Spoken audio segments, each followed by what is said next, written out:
早安，叔叔阿姨们，你们好吗？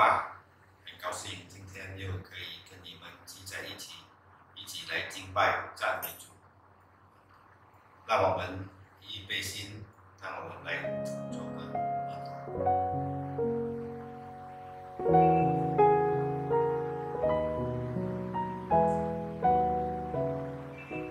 阿门。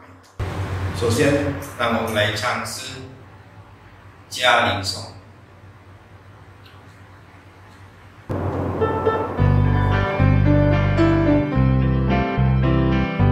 我爱我的家里，温馨又从容。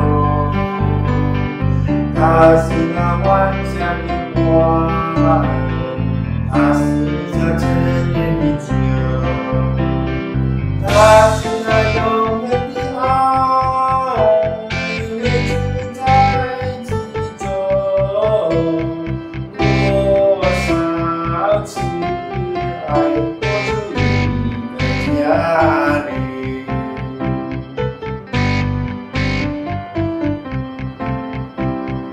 我爱我的家里，心有从容。它是那晚霞的花，它是那陈年的酒，它是那永远的爱。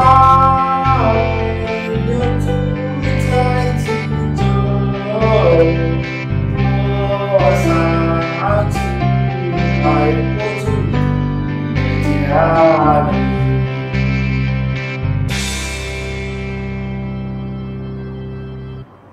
感谢主，让我们来一起来祷告，预备心。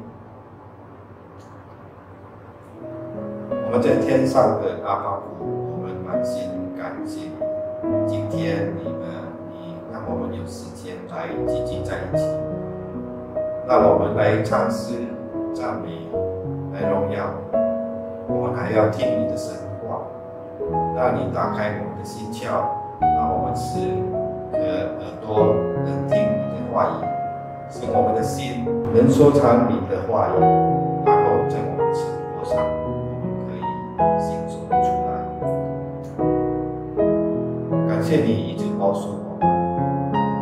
愿主洗净我们一切的罪，使我们有感恩的心，使我们可以一起来敬拜、赞美、感谢主，奉主耶稣的名，我们这样祷告，阿门。那我们再来唱一首《我要耶稣》。我们深深要我们的耶稣。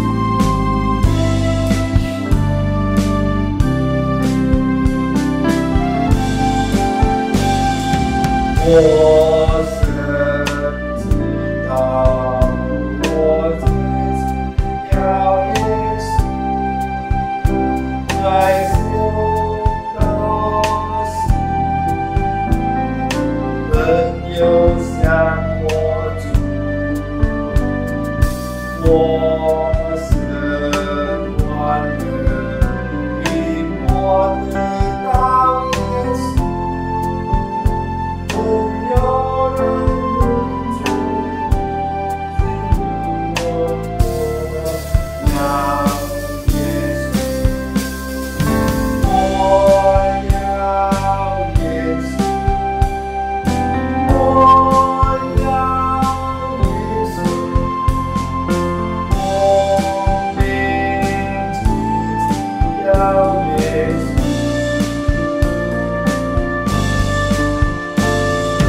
万民世界，我要他；每一万物，我要他。也在我生命中，我要耶稣。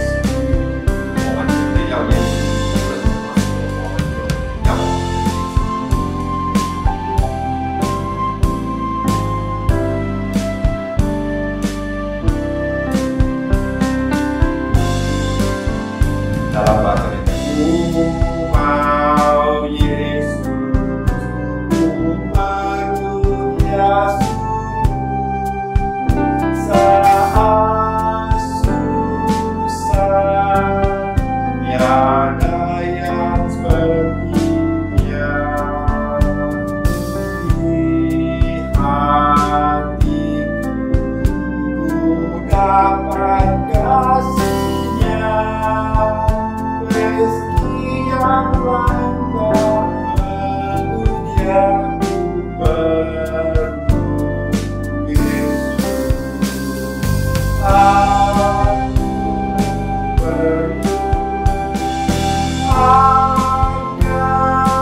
saat terangku penuh, saat lelahku penuh, bimbinglah Tuhan Yesus yang aku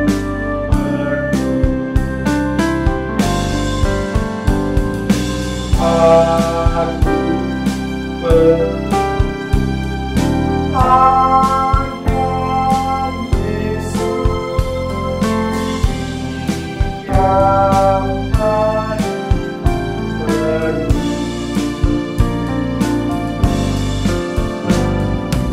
Saat terangnya penuh, saat lelahnya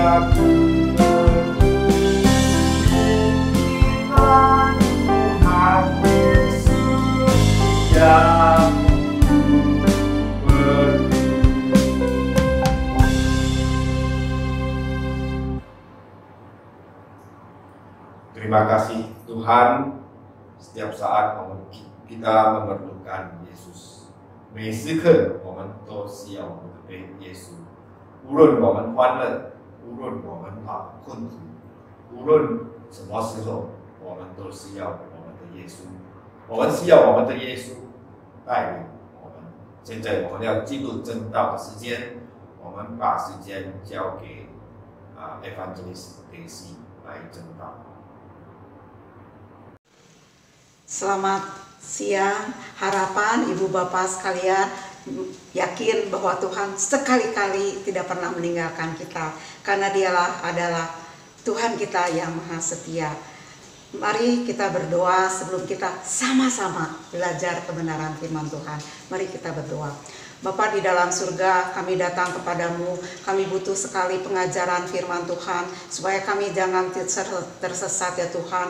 Firman-Mu adalah pelita bagi kaki kami dan terang bagi jalan kami. Dan kami menyerahkan hamba-Mu yang banyak keterbatasannya. Kami minta supaya hamba-Mu dipakai oleh Tuhan dan berkenan pada Tuhan untuk mengatakan apa yang Tuhan mau katakan pada kami. Dan demikian juga firman Tuhan itu berlaku buat hamba Tuhan juga dan buat kami yang mendengarkan, sehingga setiap kami diberkati oleh Tuhan.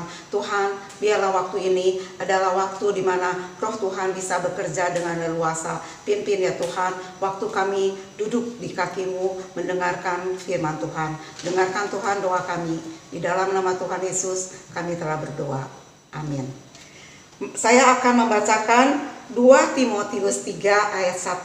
2 Timotius 3 ayat 1. Ketahuilah bahwa pada hari-hari terakhir akan datang masa yang sukar. Ibu bapak tahu ya, bola pingpong atau bola karet waktu dipantulkan ke bawah, apa yang terjadi? Melejit ke atas. Jadi kalau bola pingpong itu bisa bicara, ngomong aduh sakit. Tetapi apa yang terjadi? Dengan dibanting itu dia makin ke atas. Kadang-kadang, bukan kadang-kadang, Tuhan sering mengizinkan kesukaran, dan kesukaran itu pasti terjadi. Kenapa? Alkitab yang mengatakan, Alkitab perlu dipercaya, Alkitab perkataan Allah. Jadi kesukaran itu akan terjadi. Saya mengucapkan syukur, saya punya teman, bukan pendeta loh, tetapi sering kata-katanya menguatkan. Mereka orang biasa, nggak pernah sekolah Alkitab, tapi kerohaniannya Nah, teman saya itu suami istrinya itu selalu mengatakan, jangan sampai orang Kristen berdoa Tuhan jangan biarlah kami jalannya lancar-lancar. Jadi doanya tuh kalau gitu harus bagaimana? Tuhan beri kekuatan tak kala kami menghadapi masalah, baik itu masalah kekhawatiran, kedukaan, susah, penuh dosa, takut, atau penuh beban. Jadi bukan supaya tidak masalah ada, masalah selama kita hidup itu ada. Dan bersama Tuhan, masalah itu menjadi titik tolak kita melambung lebih tinggi, membuat titik tolak kita lebih dekat kepada Tuhan. Seperti bola pingpong dibanting itu, atau bola karet dibanting makin melambung kan. Nah, jadi tak kala menghadapi itu, Tuhan terima kasih bahwa Tuhan tidak menghendaki saya atau menghendaki kita mengakibatkan iman kita bukan terus di situ tapi makin tinggi ya. Biarlah hal ini dan menjelang kedatangan Kristus kedua kali itu kesukaran akan terjadi. Kita sudah mungkin sudah merasakan, mungkin di sekitar kita pernah mungkin melihat, loh aneh ya, dulu orang itu kok sekarang nggak lagi. Jadi menjelang kedatangan Kristus ada yang makin begini, ada yang tadinya begini jadi begini. Tahu ya, dari baik jadi nggak baik, tapi ada yang makin baik. Itu pilihan kita. Kita mau yang mana? Apakah melalui kesukaran? Apakah menjelang kedatangan Kristus kedua kali makin begini atau makin begini? Kita nggak usah mempersoalkan orang lain, apalagi menghakimi. Kalau ada sih yang jadi makin ini, ya kita doakan karena kita punya hak istimewa mendoakan. Tapi kita sendiri biarlah makin begini. Oke, umur makin tua, tubuh makin lemah, tapi iman makin melambung. Tidak mau kalah dengan bola pingpong. Masa kita kalah sama bola pingpong? Bola pingpong nggak ada Roh Kudus loh di dalam hatinya. Kita ada Roh Kudus di dalam hati kita, ada malaikat memberikan kekuatan pada kita. Dan ingat, Roh Kudus di dalam hati kita tidak in the cost. Kalau kita sungguh-sungguh percaya pada Tuhan Yesus, tetap di dalam hati kita, tidak keluar lagi. Masalahnya, biarlah kita benar-benar anak Tuhan, bukan asal percaya, benar-benar percaya Yesus satu-satunya juru selamat. Yakin dia tidak keluar masuk gitu ya, tetap di dalam hati kita. Lalu biarlah hal ini membuat kita makin yakin Immanuel itu, Tuhan Yesus itu tidak pernah meninggalkan kita. Apalagi di masa-masa sukar itu kita alami, ada nggak lihat dengan mata, nggak kelihatan, tapi terasa. Seperti angin nggak kelihatan, tapi terasa. Waktu semua orang salah paham, dia salah paham dengan kita, dia menghibur kita, dia mengerti air mata kita, dia mengerti kesesakan di hati kita. Oleh karena itu, biarlah kesukaran, masalah itu membuat kita mendekatkan diri pada Tuhan. Kita juga mengucapkan syukur. Di sini nggak ada yang buta huruf ya. Semua punya di rumah ada Alkitab, baca. Percayalah, waktu kita benar-benar haus dan lapar akan kebenaran, Roh Kudus membantu kita. Di masa kesukaran membuat titik tolak kita lebih dekat kepada Tuhan ya. Lalu kita juga pernah nggak memikir, kenapa sih Tuhan mengizinkan kesukaran? Kalau kesukarannya itu karena saya rese, misalnya karena saya jahat, ya itu mah wajar. Tetapi sudah berasa hidup sesuai firman Tuhan, berusaha hidup berkenan kepada Tuhan, kok kesukarannya juga bukan satu, ngantri, ini belum beres, kok masih ada, bahkan begitu ngantrinya. Kenapa ya Tuhan izinkan kepada kita? Tidak lain diantaranya selain memang firman Tuhan mengatakan masa yang akan kita hidup ini akan makin suka, di antaranya dia rindu kita anaknya itu imannya seperti emas yang murni. Menurut ahlinya, emas yang murni itu dibakar bukan sekali, 2 kali, 7 kali. Kalau disebut kalau dia bisa ngomong capek, sakit, tetapi itulah akan menghasilkan emas yang murni.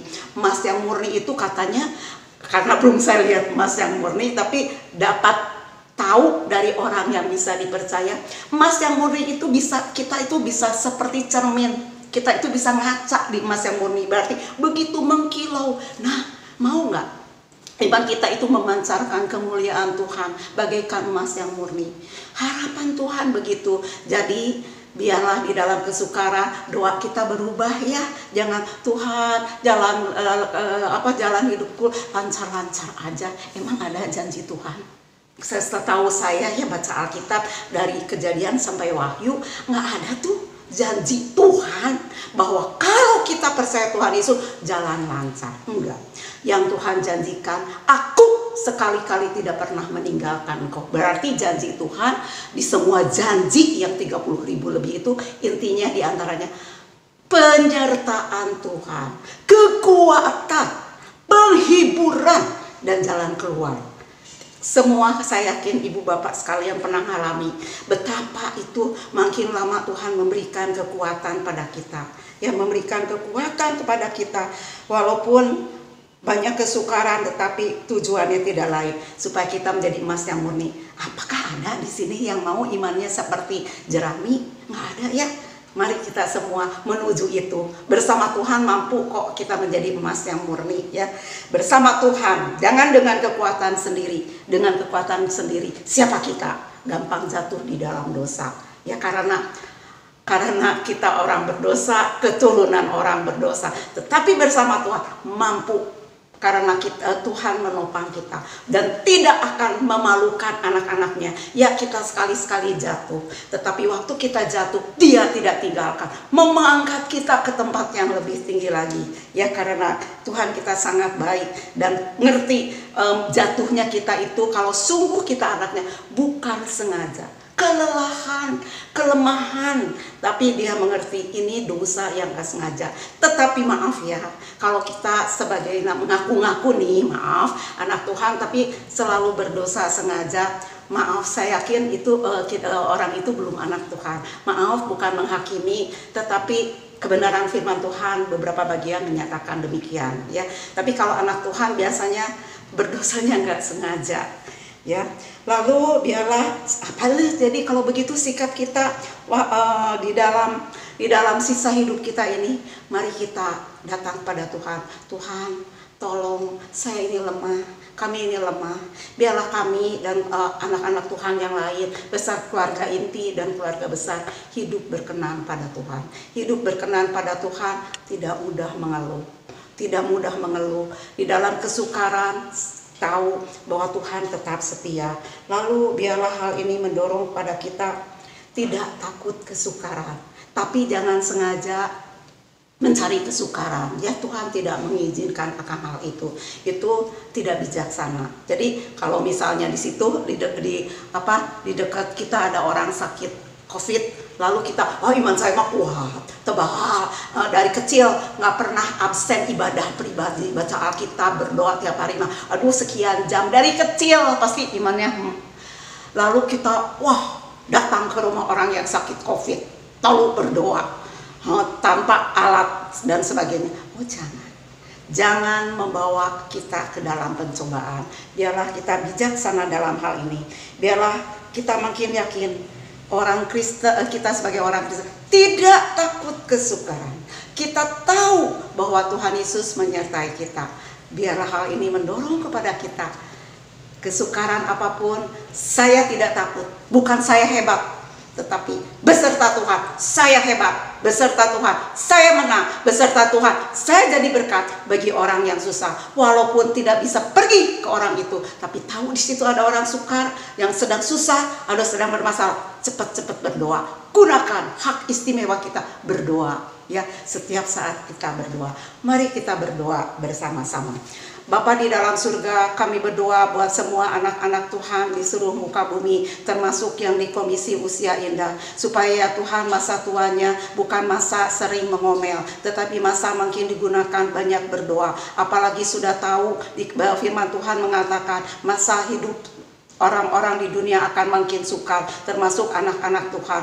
Makin akhirnya tidak jemu-jemunya, tidak bosan-bosannya berdoa. Karena kami punya hak berdoa, kami bisa setiap saat datang kepada Tuhan. Tuhan, kami berdoa bagi ya Tuhan semua orang yang sering didoakan, baik ya Tuhan Pak Paulus Makali, baik ya Tuhan Pak Yahya, baik Ibunda Semusyuli, Ibunda G.I. Ivan, ataupun yang tidak disebutkan namanya. Kiranya Engkau memberikan belas kasihan, memberikan kemurahan. Jikalau juga ada famili kami, bahkan teman-teman kami ada yang sakit COVID, Tuhan berikan pada mereka, kalau boleh sembuhkan mereka. Kalau ya Tuhan ada jalan Tuhan terindah, kami yakin Tuhan akan memberikan jalan terindah.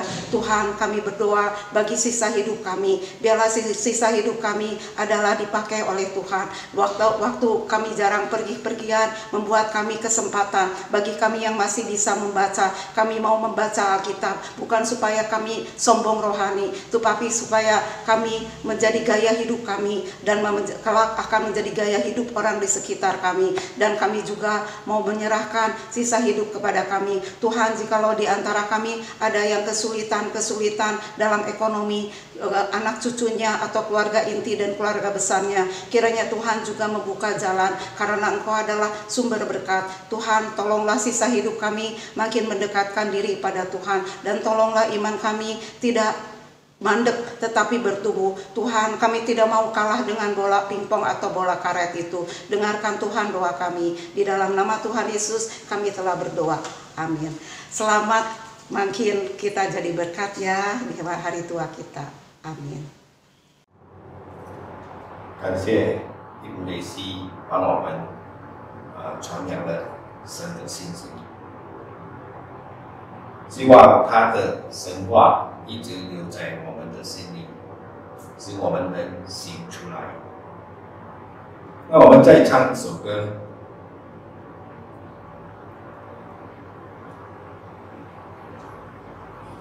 那我们来唱《活出爱》。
感谢主，让我们来活出我们主耶稣的爱，使我们能行一个使徒，能行出一个耶稣的门徒。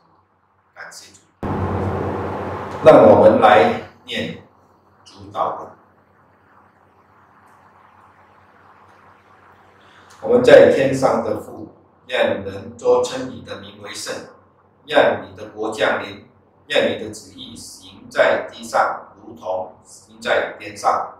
我们日用的饮食，今日请给我们，免我们的债，如同我们免了别人的债，不叫我们遇见试探，转为我们脱离凶恶。因为国度、权柄、荣耀，全是你的，直到永远。阿门。